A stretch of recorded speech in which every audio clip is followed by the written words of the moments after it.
नमस्कार जी, मैं विक्टिम तुषा का फादर बोल रहा हूँ। मेरी सरकार से अपील है कि यहाँ हम एक बहुत बड़े सिस्टम के खिलाफ लड़ रहे हैं। हम पहले दिन से जब 12 तारीख की 10/5 तक हमारी बात हुई बिटिया की। नमस्कार, मेरा नाम है भूमि शर्मा और आप देख रहे हैं प्रभात खबर।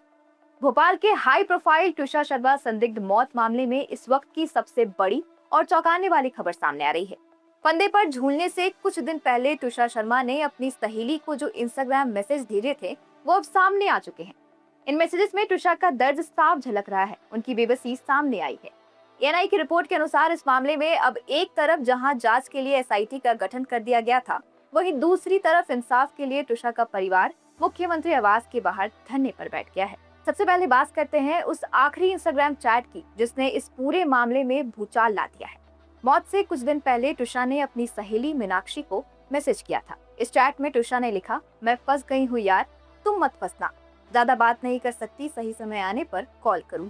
अपने दोस्त की हालात देखकर मीनाक्षी ने घबराकर जवाब दिया था, मुझे तुम्हारी चिंता हो रही है, मैं तुमसे बहुत प्यार करती हूँ। इस चैट से ये साफ पता चलता है कि दिसंबर 2025 में शादी होने के बाद में ही तुषा किस कदर भयंकर मानसिक और शारीरिक प्रताड़ना से गुजर रही थी। वो अपने दोस्त को आगाह कर रही थी कि जो गलती उन्होंने की है वो कोई और ना करे। दोस्तों, ये सिर्फ एक इंस्टाग्राम चैट की बात नहीं है। इससे पहले तुषा का आखिरी व्हाट्सएप चैट भी सामने आया था जो उन्होंने मौत से महज 5 दिन पहले अपने माता पिता को भेजा था। उस चैट में तुषा ने लिखा था, बहुत परेशान है, ये लोग बहुत घटिया है, शक करते हैं।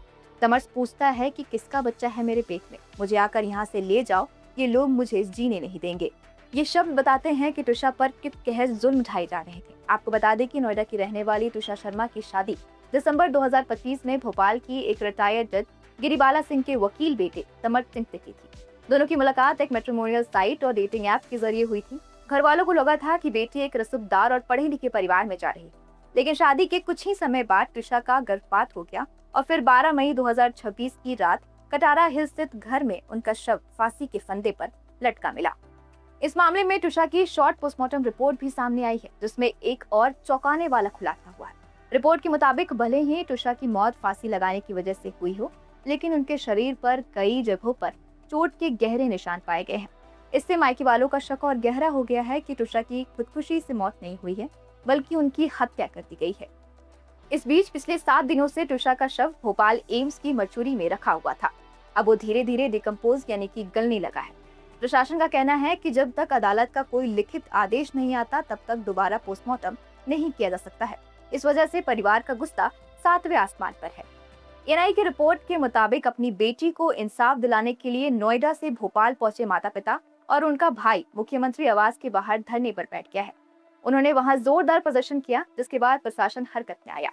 मृतका के पिता और भाई ने पीएम के ओएसडी से मुलाकात की और अपनी 2 प्रमुख मांगे उनके सामने रखी। पहली मांग ये है कि तुषा का दोबारा पोस्टमार्टम दिल्ली एम्स में कराया जाए और दूसरी मांग ये है कि इस मामले के आरोपी रसूखदार हैं, इससे इस केस की सुनवाई मध्य प्रदेश से बाहर किसी दूसरे राज्य को ट्रांसफर की जाए।